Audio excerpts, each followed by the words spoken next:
Chuckwagon racing, possibly one of the most exciting yet controversial sports today. First of all, I'm here because I love a horse. I'm a real fan of a horse, and especially a horse that's in motion, a running horse.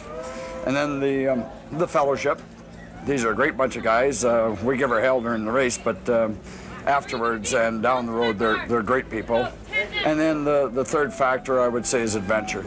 There's lots of adventure, lots of excitement. For 64 years, these men and horses have raced around Stampede Park in Calgary. Not much has changed over the years, not even the people. Like their fathers and grandfathers before them, these people give true meaning to the phrase family sport. Well, my dad was, and then I married Ronnie Glass, and he drove for 46 years. And the son, Tom, took over, and now I got a grandson, Jason, out riding. He's 16. I went through 4 generations. And it's beautiful. Wagon racing is something beautiful. The year is 1923, and the Calgary Stampede needs a new attraction. Now, they had the rodeo, but they needed something new and exciting, an event that would keep the crowds coming back for more. So promoter and organizer Guy Wiedeck decided on chuckwagon racing. Tom Dorchester started in the 1930s. He's retired now, but he has his memories and scars of almost 50 years in the sport. He passed his love of chuckwagon racing on to his sons. The Dorchesters are still out on the track. One time, I was in the same race with 2 of them in Calgary. There were 3 Dorchesters in the one race. And I did beat the buggers, too. The sport has grown and expanded over time, but it's never lost its thrills and excitement. 36 drivers and their outfits are invited to the Stampede every year, but Calgary's not the first stop in the circuit. Every year in May, they dust off their wagons, load up their families and horses, and hit the road. The racing circuit takes them to small-town rodeos in Manitoba, Saskatchewan, and Alberta. Each race is important because only the best drivers get invited to the Calgary Stampede. Almost $275,000 in prize money is up for grabs. Not bad for 10 days of work. Mine are running good even after that mud, so I hope they stay that way, but if they don't, I guess it's a next year business. A next year business. That's what chuckwagon racing is sometimes. So much depends on your luck and your skill. At the Stampede, 4 rigs line up on the track. The klaxon sounds. The horses race through the figure-8 pattern of the barrels, and then it's off down the track with each rig's outriders in hot pursuit. 4 teams of man, muscle, and wagon pound through the dirt, tearing up the track, looking to be the first to cross the finish line. When I first started in the 50s, doing it in the 50s and the 60s, it was pretty wild and woolly sport, and it wasn't nearly as closely supervised. I think the drivers were, I think they were in it more for the sport of it, and as a result, they'd sometimes put on a show down there. They talk about wagon spills. I've seen guys down there, the drivers in those years thought, well, the wagon race has been too tame for a couple of nights, and you see a guy come out there and purposely tip a wagon over just for the thrill of it all. But of course, what of course has happened now, you see we're racing for a lot more money. There's a lot more money at stake, so I think what really basically has happened is we've moved from the amateurism of money to the professionalism, or this final night they're racing for $50,000, so they're very much more professional. There's a lot more at stake now. The chuckwagons are still a spectator sport. People travel from all over the world to see them. But as popular as they are, the races are shrouded in controversy. Last year, a wagon got too close. A horse caught its hoof in the protruding stove rack. Its leg snapped and it veered across the track, causing the worst disaster to ever hit the world of chuckwagon racing. First thing that always goes through my head when I see any accident like that is my heart jumps up into my throat, because I think here goes a whole bunch of people and a whole bunch of animals who are dying out there in what is supposed to be a sporting event. But I had my binoculars on it, and I could instantly see that I knew there were a lot of horses piled up. I saw bodies flying through the air, but these are tough guys, these cowboys, and I could instantly see them getting up onto their feet again. So even though it happened over there in the far turn, I knew that there was, or at least I had a pretty good feeling that there was nothing, no human casualty there. But the horses, of course, that was the tragic part, had a tough time getting up, and it was, in a word, it was frightening. The accident made headlines around the world. People demanded the sport be changed, canceled, and forgotten. But the ones involved in chuckwagon racing refused to let their sport die. They rallied together and discussed ways of making it safer for man and the horse. No one felt any worse than the people at the chuckwagon barns. It was the saddest barn you ever seen, like last year. Everybody, there was no merriment of any kind, no matter what. It was very, very sad, and they all felt bad about the horses. But then if we didn't have these horses, they'd all be dead anyway. Like there's no place for them to go. A few of them people would have for saddle horses maybe, but 90% of them would be, they would have to put them away because there'd be no place for them. The design of the wagon was changed. The rack was elevated. It no longer hung low near the track. The stove was redesigned. It was made of rubber and would collapse with the least amount of pressure. The drivers would be tested for alcohol abuse. The horse's blood would be checked for illegal drugs and painkillers. Stiffer fines and rules were imposed. New safety measures are 10 years too late, most of them. You know, the stove racks, it's too bad that maybe an accident had to happen before the heads got together in the World Professional Association and the Calgary Stampede Board actually sat down together and come with some designs that moved the stove rack inside the wagon box and raised it up. And in order to do that, they lightened the stove up and they made it rubberized so that if you run over it or a horse hits it, it flattens. And those types of things, you know, just take some thought and some consideration. And they're not major changes to the sport outside of being positive ones. Amidst the public outcry, amidst the storm of controversy, chuckwagon racing came back to the Calgary Stampede. Their wagons looked longer and the people involved were under a lot of pressure, but they were determined to keep their sport alive as their fathers and grandfathers had before them.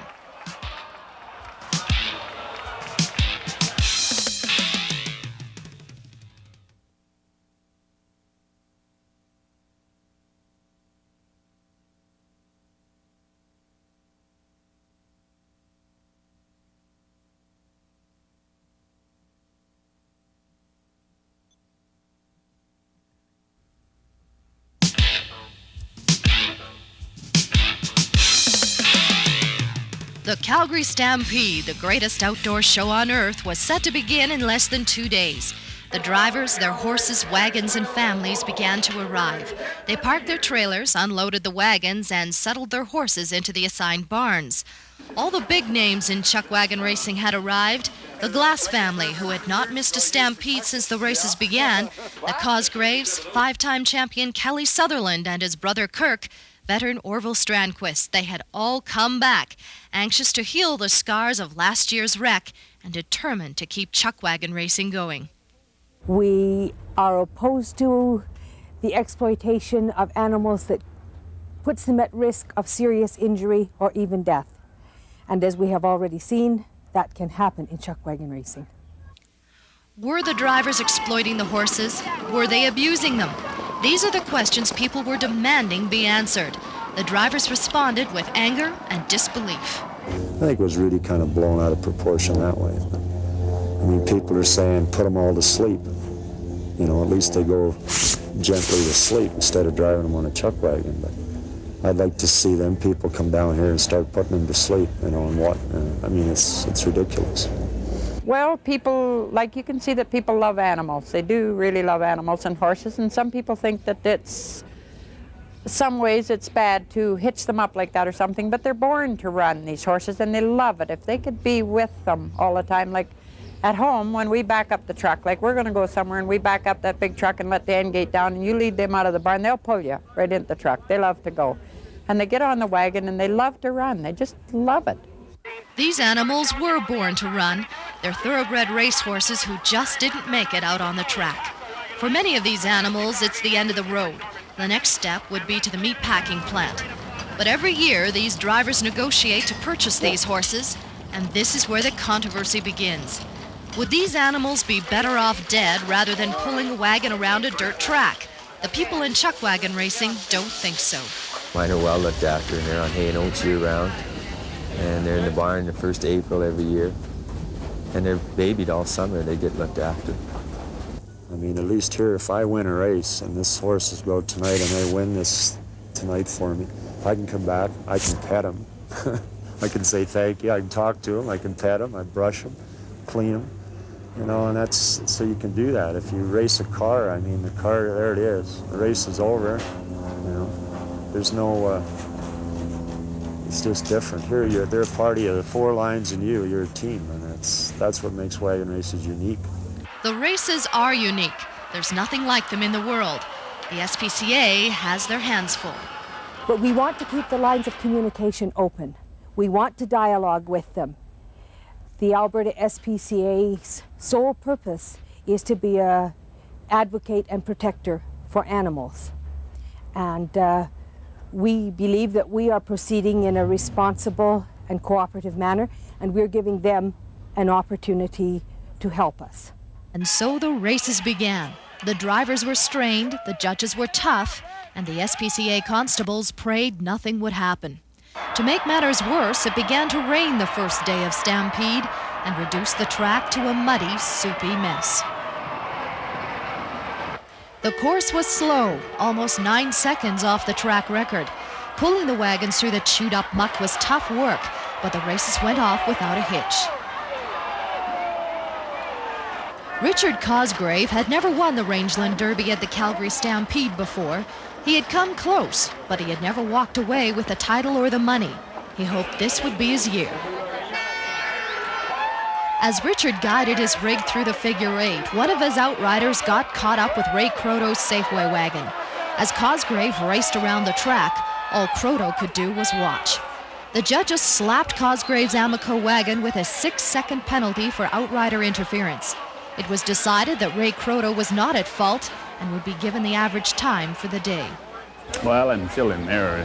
I haven't got. I think we're 6 in there within a second and a half or better. So we'll just have to try and not do anything wrong and run fast. As the wagons and men made their way back to the barns, muddy and tired, they could look forward to 2 more hours of work. Over 200 horses would have to be cooled down, walked, and washed. In the twilight, a few small televisions were tuned into the local stations. The drivers, outriders, and friends clustered around the sets, anxiously waiting for the day's results to be announced. A few enjoyed a friendly beer, but there would be no parties in the barns tonight. 9 more days of serious racing lay ahead. Day 2 of the Calgary Stampede, and the track is still wet and soggy. As the races began, Edgar Baptiste's Air Canada wagon would be the one to beat. But as Richard Cosgrave made his way onto the track, his thoughts were elsewhere. After last night's 6-second penalty, he knew he had a lot of ground to make up. As the horn sounded, Cosgrave's outriders threw in the tent poles but missed the stove. Another 4-second penalty would be given to Cosgrave's Amico outfit. His chances at making it into the final looked slim. Well, I'll change and put a few different horses on tomorrow night, ones that I run the first night, and maybe they'll run a little better because the track's heavier. I'll just keep plodding away at it, and if I get the right breaks from now on and guys knock over a barrel or get in some trouble, I might be able to squeeze in the last heat maybe. It's 6 o'clock in the morning, and although the sun is barely peeking over the horizon, the cowboys are busy at work. As some share an early morning cup of coffee, others are hitching up their wagons for a quick practice session around the track. How's he been, Cody? Only a few of the drivers take advantage of the early morning ride. They practice their turns and take their teams around the track. After the horses have had something to eat, it's time to muck out the stalls. Everyone gets put to work around the chuck barns. This crew had to clean up the wagon. His mother's worrying that he's going to be a chuckwagon man, or an outrider.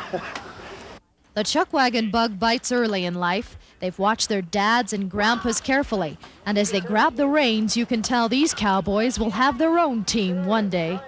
Tonight they'll be on these wagons with strings, yelling and screaming, and just like their dads, you know. And that's the way they get started. After the chores are done, it's time to take an afternoon nap or fix and repair an ailing wagon. For others like Richard Cosgrave, it's time to think about the race ahead. The wet weather and poor track conditions have begun to take their toll on the horses. Most drivers travel with 2 teams. The switch will be made tonight.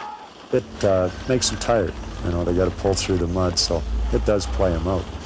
That's the advantage of having extra horses, so you can give them a day off and bring in the fresh ones. The alleys between the barns are afloat with mud and water. The drainage sewers can't keep up. So the cowboy boots have been taken off and put on high ground to dry out. A pair of gum boots has become a necessity. It's just the way it changed. It used to be better around here years ago, but they got people up there that it's more like a contract act, they think, or something, so I don't know why. To race at the Calgary Stampede is as much an honor as it is profitable. The drivers and their families put up with the conditions and carry on. As race time approaches, the clouds break. For the first time since the Stampede began, the drivers will have the weather on their side. As the day's results are tallied and the aggregate times are added up, the leaders of this 10-day event begin to emerge. Despite his bad start, Ray Croto has placed consistently in the top 4. Tom Glass in his white and blue Calgary Herald rig continues to tear up the track, and it finally all came together for Richard Cosgrave. He turned in a clean race. An interesting family battle was starting to heat up on the track. The Sutherland brothers from Grand Prairie were running within seconds of one another. Kelly is a 5-time champ and the youngest driver to ever win the Derby at the Stampede. But brother Kirk was beginning to catch up. Kelly was starting to look over his shoulder. To me, I don't have any rivalry because I kind of know I can beat him, or at least that's the attitude I take. And he's been beating me quite a bit the last couple of years. But with him, I think, you know, to beat me is probably more important to him than it is, you know, to win the wagon race, because, you know, we've traveled together a lot, and I won quite a bit, and he was just starting. So he certainly has a big smile whenever he outruns me, even if we're not hooked together. The field for the final race was beginning to take shape. It promised to be one of the most exciting confrontations in years at the Calgary Stampede.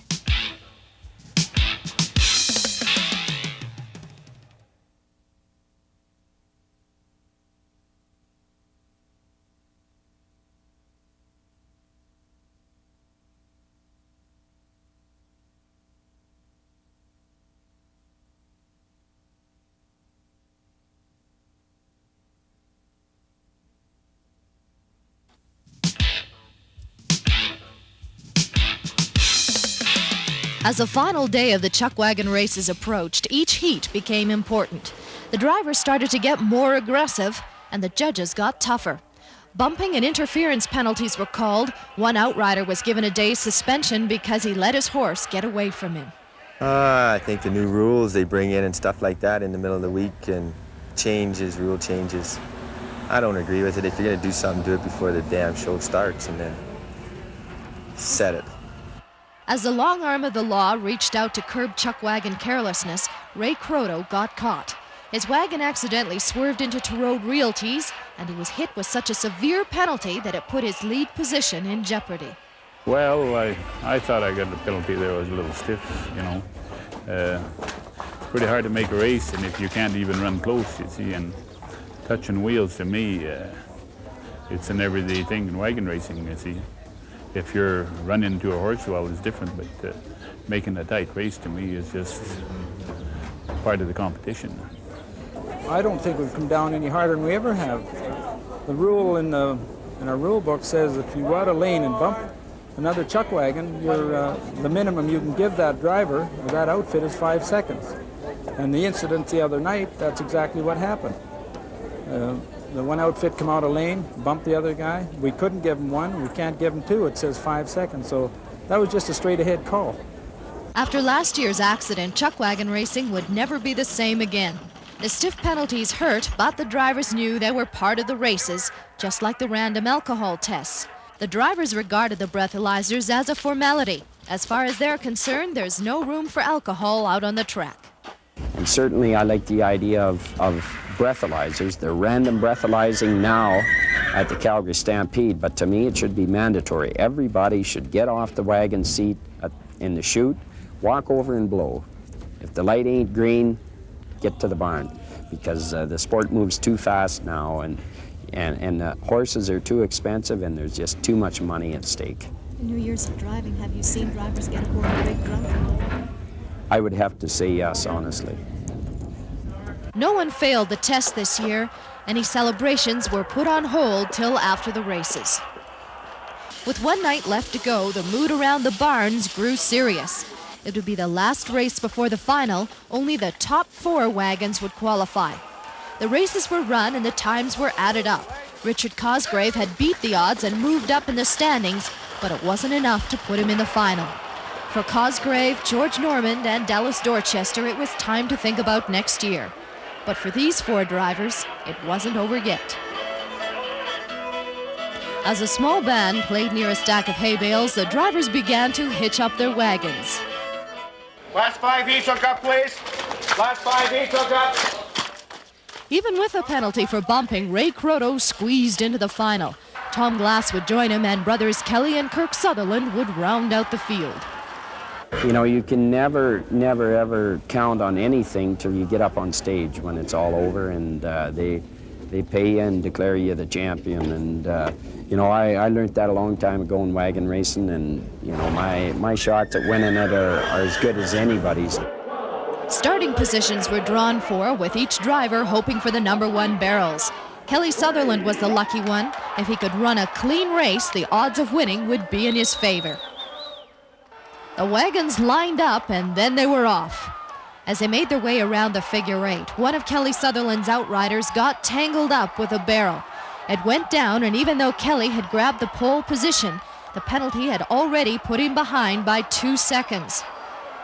As the wagons raced around the first turn, they jockeyed for position. It would be anyone's race. Down the backstretch, 3 rigs side by side. Ray Croto was pulling up in the rear. Kirk Sutherland's Catco equipment rig slowed down. The field had been narrowed down to 2. Around the final turn, and the race for home had begun.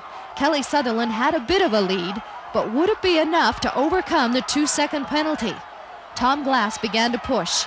It would be neck and neck as they crossed the finish line. Kelly Sutherland finished first, but when he looked over and saw the barrel laying on its side, he knew it wouldn't be him getting up on the stage that night. I didn't think there was any sense sticking around, and I knew somebody else would be getting on there and getting the gold. For Sutherland, 5-time Derby champion, this wasn't his year. For Tom Glass, it wasn't the best of wins, but in chuckwagon racing, you take them any way you can get them. The title was his. Well, that's wagon racing. You know, it could have been me, could have been the other way around. I could have hit one. You know, the guy on, we all could have hit one. I mean, it's wagon racing is penalties. It's a team effort. The guy with the best team of horses, the best team of men, outriders, wins the wagon races. The races were over for another year. The organizers could breathe a deep sigh of relief. Only 2 horses had gone down. One accidentally hit a post, and the other collapsed with a blood clot. The new rules had improved the safety of the sport, but the SPCA were still demanding more changes be made. There are too many horses out there. The track is too crowded. It adds too much to the hazard. And of course, another thing we would really like to see changed is the format of the race. The figure 8 coming off the barrels is one of the most hazardous points in the race. And with so many horses and so many outriders all out there trying to accomplish this at the same time, it's very hazardous. We certainly aren't going to get ourselves in a position where we're negotiating or anything like that. I don't think it's an area of negotiation. I think it's an area of both groups sitting down and looking at the overall thing and saying, hey, is there something else we can do? Have we done enough, or is there other things that we could do to upgrade the sport? It's a super sport. It's the fan appeal is there. We know that, and maybe there are things that we could be doing to change it. But we'll sit down with them and we'll discuss possibilities and see where we're going. We don't have a closed mind on it. We're very open about it. We want to continue to have it as a great sport. Chuckwagon racing remains as controversial as ever, but it will return next year. The 65th Rangeland Derby is set to run next July at what they call the greatest outdoor show on earth, the Calgary Stampede.